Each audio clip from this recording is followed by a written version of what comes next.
The following is a conversation with Elon Musk, part 2. The second time we spoke on the podcast, with parallels, if not in quality, then in outfit, to the objectively speaking greatest sequel of all time, Godfather Part 2.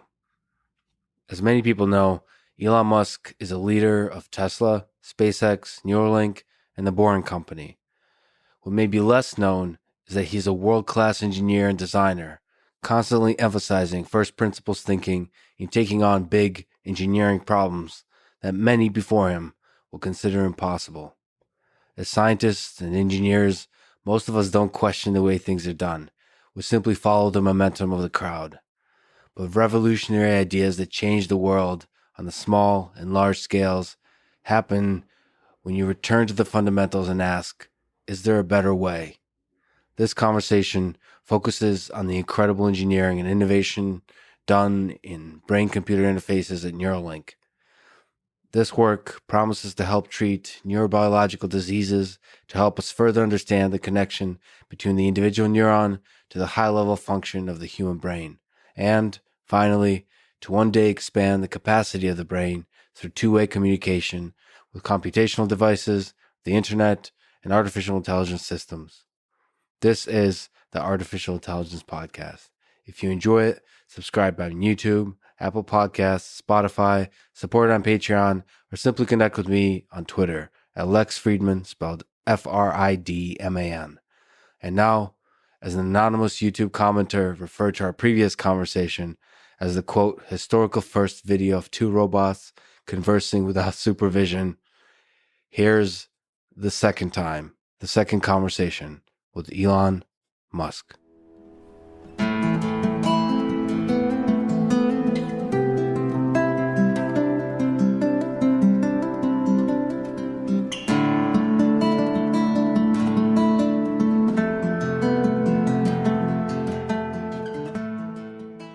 Let's start with an easy question about consciousness. In your view, is consciousness something that's unique to humans, or is it something that permeates all matter, almost like a fundamental force of physics? I don't think consciousness permeates all matter. Panpsychists believe that. Yeah. There's a philosophical... How would you tell? That's true. That's a good point. I believe in the scientific method. I don't blow your mind or anything, but the scientific method is like, if you cannot test the hypothesis, then you cannot reach a meaningful conclusion that it is true. Do you think understanding consciousness is within the reach of science, of the scientific method? We can dramatically improve our understanding of consciousness. You know, I would be hard-pressed to say that we understand anything with complete accuracy, but can we dramatically improve our understanding of consciousness? I believe the answer is yes. Does an AI system, in your view, have to have consciousness in order to achieve human level or superhuman level intelligence? Does it need to have some of these human qualities like consciousness, maybe a body, maybe a fear of mortality, capacity to love, those kinds of silly human things? It's different. You know, there's the scientific method, which I very much believe in, where something is true to the degree that it is testably so.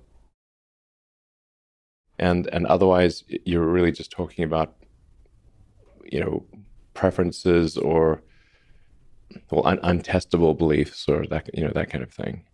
So it ends up being somewhat of a semantic question where we are conflating a lot of things with the word intelligence. If we parse them out and say, you know, are we headed towards the future where an AI will be able to outthink us in every way? Then the answer is unequivocally yes. In order for an AI system that needs to outthink us in every way, it also needs to have a capacity to have consciousness, self-awareness, and understanding. It will be self-aware, yes. That's different from consciousness. I mean, to me, in terms of what consciousness feels like, it feels like consciousness is in a different dimension. But this could be just an illusion. You know, if you damage your brain in some way physically, you damage your consciousness, which implies that consciousness is a physical phenomenon. in my view. The thing is that I think are really quite likely is that digital intelligence will be able to outthink us in every way, and it will certainly be able to simulate what we consider consciousness. So to a degree that you would not be able to tell the difference. And from the aspect of the scientific method, it might as well be consciousness if we can simulate it perfectly. If you can't tell the difference, and this is sort of the Turing test, but think of a more sort of advanced version of the Turing test. If you're talking to a digital superintelligence and can't tell if that is a computer or a human, like let's say you're just having a conversation over a phone or a video conference or something where you think you're talking, looks like a person, makes all of the right inflections and movements and all the small subtleties that constitute a human, and talks like a human, makes mistakes like a human, like at that, and you literally just can't tell, are you video conferencing with a person or an AI? Might as well be human. So on a darker topic, you've expressed serious concern about existential threats of AI. It's perhaps one of the greatest challenges our civilization faces, but since I would say we're kind of an optimistic descendants of apes, perhaps we can find several paths of escaping the harm of AI. So if I can give you 3 options, maybe you can comment which do you think is the most promising. So 1 is scaling up efforts on AI safety and beneficial AI research in hope of finding an algorithmic or maybe a policy solution. 2 is becoming a multiplanetary species as quickly as possible. And 3 is merging with AI and riding the wave of that increasing intelligence as it continuously improves. What do you think is most promising, most interesting as a civilization that we should invest in? I think there's a tremendous amount of investment going on in AI. Where there's a lack of investment is in AI safety, and there should be, in my view, a government agency that oversees anything related to AI to confirm that it does not represent a public safety risk. Just as there is a regulatory authority there's like the Food and Drug Administration, there's NHTSA for automotive safety, there's the FAA for aircraft safety. We generally come to the conclusion that it is important to have a government referee or a referee that is serving the public interest in ensuring that things are safe when there's a potential danger to the public. I would argue that AI is unequivocally something that has potential to be dangerous to the public, and therefore should have a regulatory agency, just as other things that are dangerous to the public have a regulatory agency. But let me tell you, the problem with this is that the government moves very slowly, and usually the way a regulatory agency comes into being is that something terrible happens. There's a huge public outcry, and years after that, there's a regulatory agency or a rule put in place. Take something like seatbelts. It was known for, I don't know, a decade or more that seatbelts would have a massive impact on safety and save so many lives and serious injuries. And the car industry fought the requirement to put seatbelts in tooth and nail. That's crazy. Yeah. And I don't know, hundreds of thousands of people probably died because of that. And they said people wouldn't buy cars if they had seatbelts, which is obviously absurd. Or look at the tobacco industry and how long they fought anything about smoking. That's part of why I helped make that movie, Thank You for Smoking. You can sort of see just how pernicious it can be when you have these companies effectively achieve regulatory capture of government. The bad. People in the AI community refer to the advent of digital superintelligence as a singularity. That is not to say that it is good or bad, but that it is very difficult to predict what will happen after that point, and that there's some probability it will be bad, some probability it will be good. We obviously want to affect that probability and have it be more good than bad. Well, let me, on the merger with AI question and the incredible work that's being done at Neuralink, there's a lot of fascinating innovation here across different disciplines going on. So the flexible wires, the robotic sewing machine, that responds to brain movement, and everything around ensuring safety and so on. So we currently understand very little about the human brain. Do you also hope that the work at Neuralink will help us understand more about the human mind, about the brain? Yeah, I think the work in Neuralink will definitely shed a lot of insight into how the brain and the mind works. Right now, just the data we have regarding how the brain works is very limited. We've got fMRI, which is that's kind of like putting a stethoscope on the outside of a factory wall, and then putting it like all over the factory wall, and you can sort of hear the sounds, but you don't know what the machines are doing really. It's hard. You can infer a few things, but it's a very broad brushstroke. In order to really know what's going on in the brain, you have to have high precision sensors, and then you want to have stimulus and response. Like if you trigger a neuron, how do you feel? What do you see? How does it change your perception of the world?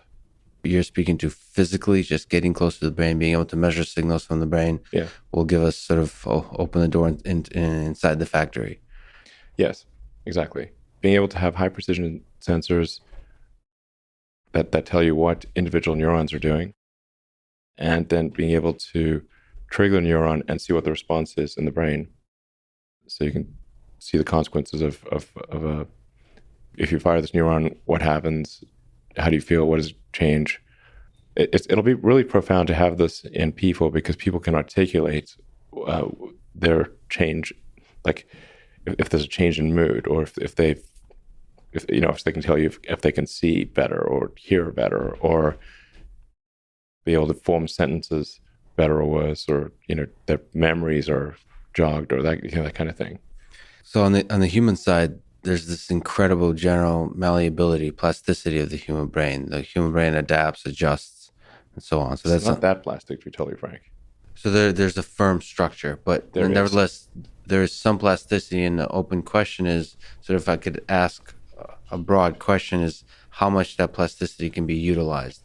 Sort of on the human side, there's some plasticity in the human brain, and on the machine side, we have neural networks, machine learning, artificial intelligence. It's able to adjust and figure out signals. So there's a mysterious language that we don't perfectly understand that's within the human brain.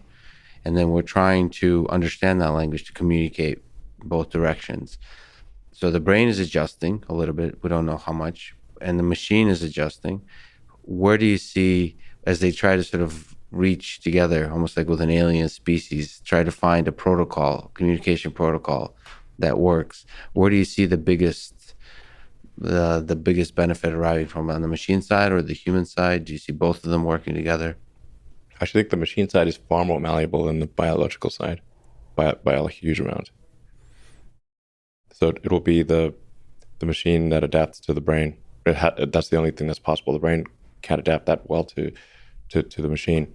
You can't have neurons start to regard an electrode as like another neuron, because like neurons just, there's like the pulse, and so something else is pulsing. So there is that elasticity in the interface, which we believe is something that can happen, but the vast majority of the malleability will have to be on the machine side. But it's interesting when you look at that synaptic plasticity at the interface side, there might be like an emergent plasticity, because it's a whole nother, it's not like in the brain, it's a whole nother extension of the brain.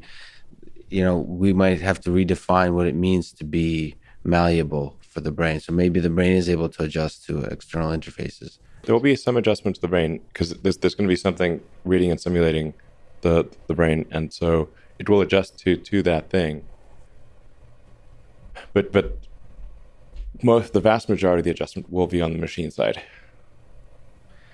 It has to be that, otherwise it will not work. Ultimately, like we currently operate on two layers. We have sort of a limbic, like prime primitive brain layer, which is where all of our kind of impulses are coming from. It's sort of like we've got like a monkey brain with a computer stuck on it. That's the human brain. And a lot of our impulses and everything are driven by the monkey brain. And the computer, the cortex, is constantly trying to make the monkey brain happy. It's not the cortex that's steering the monkey brain. It's the monkey brain steering the cortex. But the cortex is the part that tells the story of the whole thing. So we convince ourselves it's more interesting than just the monkey brain. The cortex is like what we call like human intelligence. So it's like that's like the advanced computer relative to other creatures. Other creatures do not have either. Really, they don't have the computer, or they have a very weak computer relative to humans. But it's like it sort of seems like surely the really smart thing should control the dumb thing, but actually the dumb thing controls the smart thing. So do you think some of the same kind of machine learning methods, whether that's natural language processing applications, are going to be applied for the communication between the machine and the brain to learn how to do certain things like movement of the body, how to process visual stimuli, and so on? Do you see the value of using machine learning to understand the language of the two-way communication with the brain? Sure. Yeah, absolutely. I mean, we're a neural net, and that, AI is basically a neural net. So it's like digital neural net will interface with biological neural net, and hopefully bring us along for the ride. But the vast majority of our intelligence will be digital.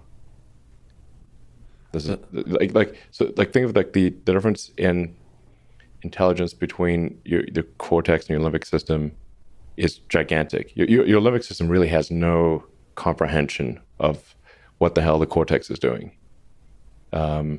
It's just literally hungry, or tired, or angry, or sexy, or something.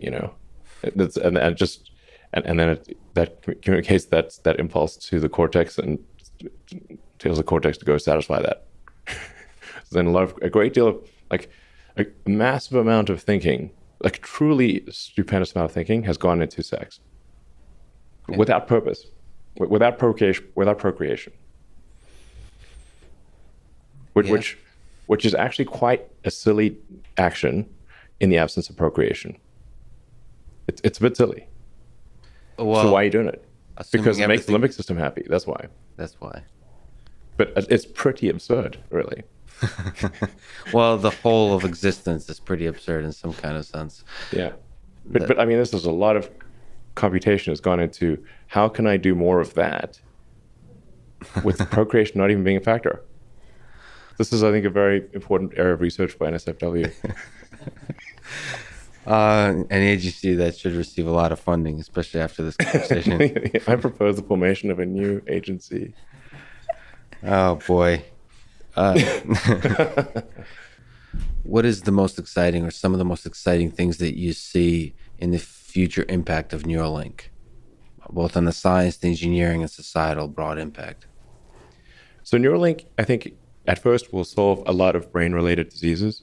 So it could be anything from like autism, schizophrenia, memory loss. Like everyone experiences memory loss at a certain point in age. Parents can't remember their kids' names and that kind of thing. So there's, I think, a tremendous amount of good that Neuralink can do in solving critical damage to the brain or the spinal cord. There's a lot that can be done to improve quality of life of individuals, and those will be steps along the way. And then ultimately, it's intended to address the risk, the existential risk associated with digital superintelligence. Like we will not be able to be smarter than a digital supercomputer. So therefore, if you cannot beat them, join them. And at least we want to have that option. So you have hope that Neuralink will be able to be a kind of connection to allow us to merge, to ride the wave of the improving AI systems? I think the chance is above 0%. So it's non-zero. Yes. There's a chance. And that's... so have you seen Dumb and Dumber? Yes. So I'm saying there's a chance. You're saying 1 in a billion or 1 in a million, whatever it was, in Dumb and Dumber. It went from maybe 1 in a million to improving maybe it'll be 1 in 1,000, and then 1 in 100, then 1 in 10. It depends on the rate of improvement of Neuralink and how fast we're able to make progress, Well, I've talked to a few folks here that are quite brilliant engineers, so I'm excited. Yeah, I think it's like fundamentally good, giving somebody back full motor control after they've had a spinal cord injury, restoring brain functionality after a stroke, solving debilitating genetically oriented brain diseases. These are all incredibly great, I think. And in order to do these, you have to be able to interface with the neurons at a detailed level, and you need to be able to fire the right neurons, read the right neurons, and then effectively you can create a circuit, replace what's broken with silicon, and essentially fill in the missing functionality. And then over time, we develop a tertiary layer. So if like the limbic system is the primary layer, then the cortex is like the second layer. And as I said, obviously the cortex is vastly more intelligent than the limbic system, but people generally like the fact that they have a limbic system and a cortex. I haven't met anyone who wants to delete either one of them. They're like, okay, I'll keep them both. That's cool. The limbic system's kind of fun. That's where the fun is. Yep, absolutely. And then people generally don't lose the cortex either, right? So they like having the cortex and the limbic system. Yeah. And then there's a tertiary layer, which will be digital superintelligence. And I think there's room for optimism, given that the cortex, the cortex is very intelligent and the limbic system is not, and yet they work together well. Perhaps there can be a tertiary layer where digital superintelligence lies, and that will be vastly more intelligent than the cortex, but still coexist peacefully and in a benign manner with the cortex and limbic system. That's a super exciting future, both on the low-level engineering that I saw is being done here and the actual possibility in the next few decades. It's important that Neuralink solve this problem sooner rather than later, because the point at which we have digital superintelligence, that's when we pass to singularity, and things become just very uncertain. It doesn't mean that they're necessarily bad or good, but the point at which we pass singularity, things become extremely unstable. So we want to have a human brain interface before the singularity, or at least not long after it, to minimize existential risk for humanity and consciousness as we know it. So, but there's a lot of fascinating actual engineering, low-level problems here at Neuralink that are quite exciting. What the problems that we face in Neuralink are material science, electrical engineering, software, mechanical engineering, microfabrication.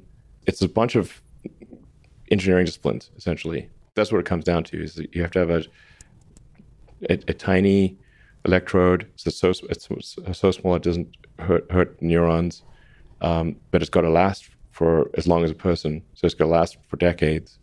And then you've got to take that signal, you've got to process that signal locally at low power. So we need a lot of chip design engineers that are, because we've got to do signal processing and do so in a very power efficient way so that we don't heat your brain up, because the brain's very heat sensitive.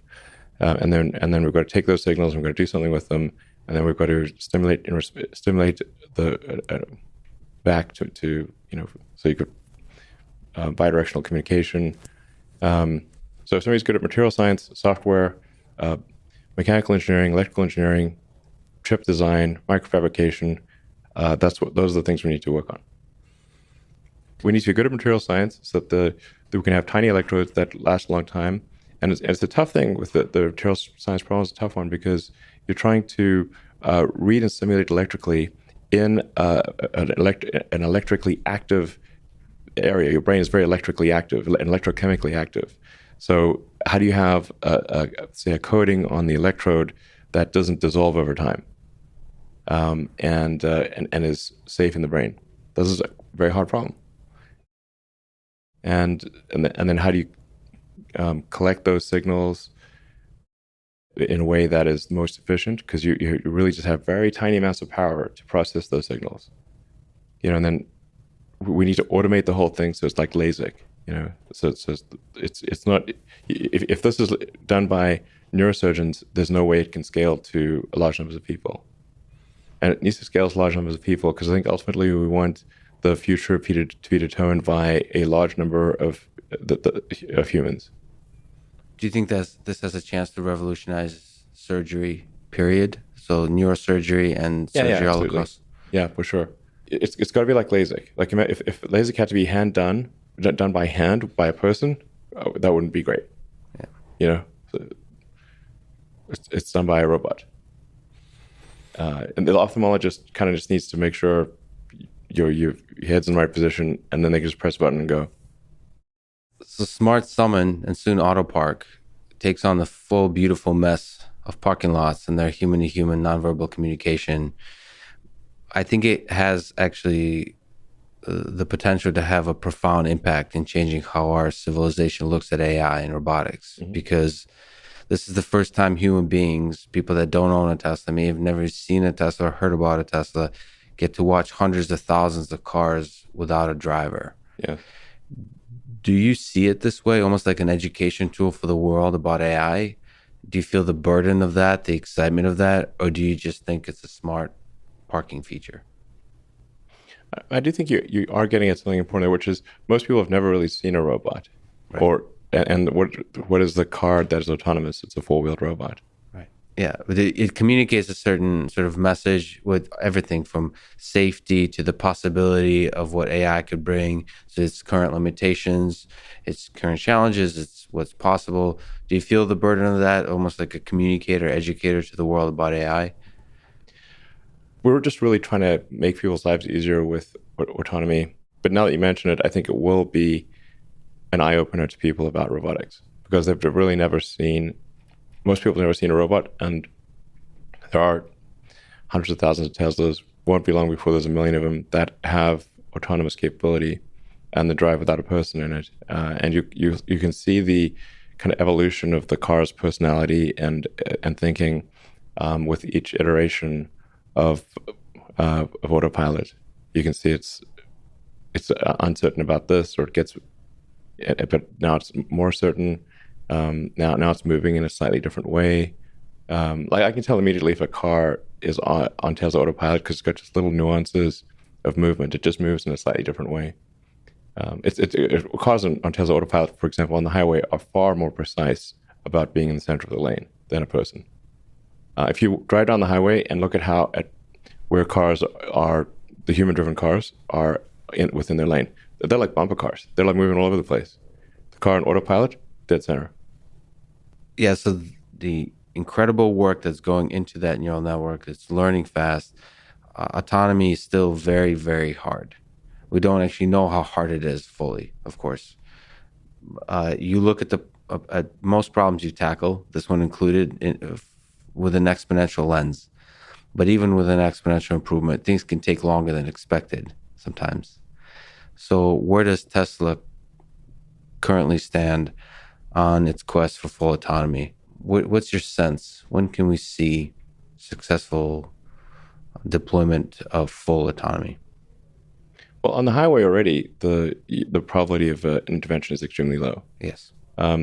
So for highway autonomy, with the latest release, especially the probability of needing to intervene is really quite low. In fact, I'd say for stop and go traffic, it's far safer than a person right now. In stop and go, the probability of an injury or an impact is much, much lower for autopilot than a person. And then with navigating autopilot, it can change lanes, take highway interchanges, and then we're coming at it from the other direction, which is low speed, full autonomy. And in a way, this is like, it's like, how does a person learn to drive? You learn to drive in the parking lot. First time you learned to drive probably wasn't jumping on Market Street in San Francisco. That'd be crazy. You learn to drive in the parking lot, get things right at low speed, and then the missing piece that we're working on is traffic lights and stop streets. Stop streets, I would say, actually also relatively easy, because you kind of know where the stop street is. Worst case, you can geocode it and then use visualization to see where the line is and stop at the line to eliminate the GPS error.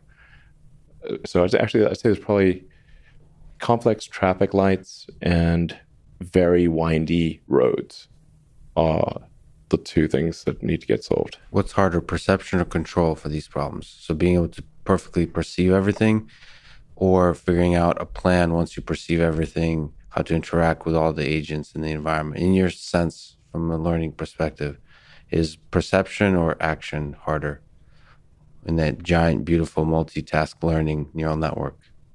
The hardest thing is having an accurate representation of the physical objects in vector space. So taking the visual input, primarily visual input, some sonar and radar, and then creating an accurate vector space representation of the objects around you. Once you have an accurate vector space representation, the planning and control is relatively easier. That says relatively easy. Basically, once you have accurate vector space representation, then you're kind of like a video game, like cars in like Grand Theft Auto or something. Like they work pretty well. They drive down the road. They don't crash, pretty much unless you crash into them. That's because they've got an accurate vector space representation of where the cars are, and then they're rendering that as the output. Do you have a sense, high level, that Tesla's on track on being able to achieve full autonomy? So on the highway, yeah, absolutely, and still no driver sensing. And we have driver sensing with torque on the wheel. That's right. Yeah. By the way, just a quick comment on karaoke. Most people think it's fun, but I also think it is a driving feature. I've been saying for a long time, singing in the car is really good for attention management and vigilance management. That's right. Tesla karaoke, is great. It's one of the most fun features of the car. Do you think of a connection between fun and safety sometimes? Yeah, if you can do both at the same time, that's great.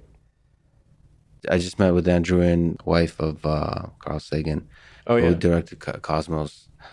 I'm generally a big fan of Carl Sagan. He's super cool and had a great way of putting things.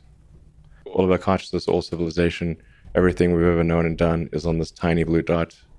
People also get too trapped in their like squabbles amongst humans, and there's not think of the big picture. And they take civilization and our continued existence for granted. They shouldn't do that. Look at the history of civilizations. They rise and they fall. And now civilization it's globalized. And so civilization, I think, now rises and falls together. There's not geographic isolation. This is a big risk. Things don't always go up. That's an important lesson of history. In 1990, at the request of Carl Sagan, the Voyager 1 spacecraft, which is a spacecraft that's reaching out farther than anything human-made into space, turned around to take a picture of Earth from 3.7 billion miles away. And as you're talking about the pale blue dot, that picture, the Earth takes up less than a single pixel in that image. Yes. Appearing as a tiny blue dot, as pale blue dot, as Carl Sagan called it. So he spoke about this dot of ours in 1994. And if you could humor me, I was wondering if in the last 2 minutes you could read the words that he wrote describing this pale blue dot. Sure. Yes, it's funny, the universe appears to be 13.8 billion years old. Earth is like 4.5 billion years old. In another 500 million years or so, the sun will expand and probably evaporate the oceans and make life impossible on Earth, which means that if it had taken consciousness 10% longer to evolve, it would never have evolved at all. Just 10% longer. And I wonder how many dead one-planet civilizations there are out there in the cosmos that never made it to the other planet and ultimately extinguished themselves or were destroyed by external factors. Probably a few. It's only just possible to travel to Mars, just barely. If G was 10% more, wouldn't work really. If G was 10% lower, it would be easy. Like you can go single stage from the surface of Mars all the way to the surface of the Earth, because Mars is 37% Earth's gravity, thereabouts. We need a giant booster to get off Earth. Channeling Carl Sagan. Look again at that dot. That's here. That's home. That's us. On it, everyone you love, everyone you know, everyone you've ever heard of, every human being who ever was, lived out their lives. The aggregate of our joy and suffering, thousands of competent religions, ideologies, and economic doctrines, every hunter and forager, every hero and coward, every creator and destroyer of civilization, every king and peasant, every young couple in love, every mother and father, hopeful child, inventor, and explorer, every teacher of morals, every corrupt politician, every superstar, every supreme leader, every saint and sinner in the history of our species lived there, on a mote of dust suspended in a sunbeam. Our planet is a lonely speck in the great enveloping cosmic dark. In our obscurity, in all this vastness, there is no hint that help will come from elsewhere to save us from ourselves.